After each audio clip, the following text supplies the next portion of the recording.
नमस्कार। आज हम पड़ताल कर रहे हैं हाल ही में हुए केदारनाथ हेलीकॉप्टर हादसे की।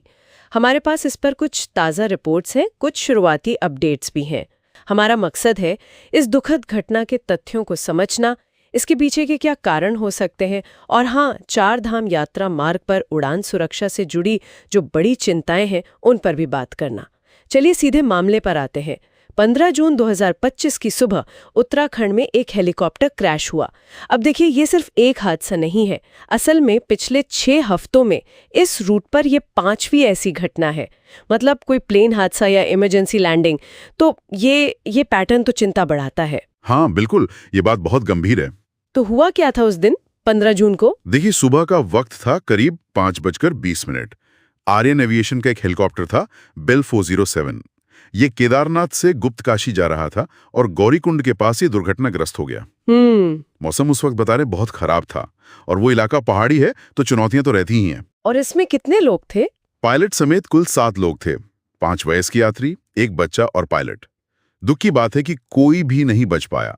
ये यात्री भी अलग अलग राज्यों से थे, उत्तर प्रदेश, महाराष्ट्र, गुजरात, तीर्थ यात्रा के लिए आए थे। और बचाव कार्य टीमें पहुंची होंगी? जी हाँ, एनडीआरएफ, एसडीआरएफ, स्थानीय पुलिस सब तुरंत पहुंचे, लेकिन जैसा मैंने कहा, कोई जीवित नहीं मिला। मलबे में आग भी लग गई थी, तो वो काफी बुरी तरह जल गया था। और ये आप कह रहे हैं कि 6 हफ्तों में 5वीं घटना है? जी, 5वीं। इसमें हेलीकॉप्टर क्रैश और इमरजेंसी लैंडिंग दोनों शामिल हैं।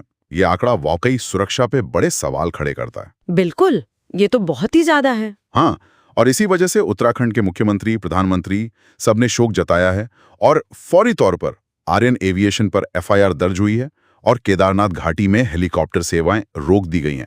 कम से कम 2 दिनों के लिए तो रोक ही दी गई थी जांच के लिए। अच्छा, तो अब जांच कौन कर रहा है और क्या पता चला है अब तक? देखिए, जांच डीजीसीए यानी directorate general of civil aviation और AAIB, air accident investigation bureau, ये दोनों कर रहे हैं। सिविल एविएशन मिनिस्ट्री ने भी आर्यन एविएशन के जो ऑपरेशंस है चारधाम रूट पर, उन पर रोक लगा दी है। शुरुआती जो जानकारी आ रही है उसमें तो यही लग रहा है कि खराब मौसम और जीरो विजिबिलिटी यानी घना कोहरा, ये मुख्य कारण थे। हाँ।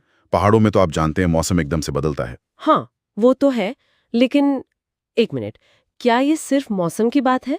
मुझे कुछ रिपोर्ट्स मिली थीं कि आर्यन एविएशन पे और शायद कुछ और कंपनियों पर भी इसी साल पहले भी कुछ जुर्माना लगा था, सुरक्षा नियमों को लेकर। हाँ, ये जानकारी सही है और यही बात इस मामले को और भी ज्यादा गंभीर बना देती है। रिपोर्ट्स यही बताती हैं कि पहले कुछ ऑडिट हुए थे जिनमें रख रखाव मतलब मेंटेनेंस और सेफ्टी चेक्स में कुछ कमियां मिली थी और उस पर जुर्माना भी लगा था। अच्छा, तो फिर तो सवाल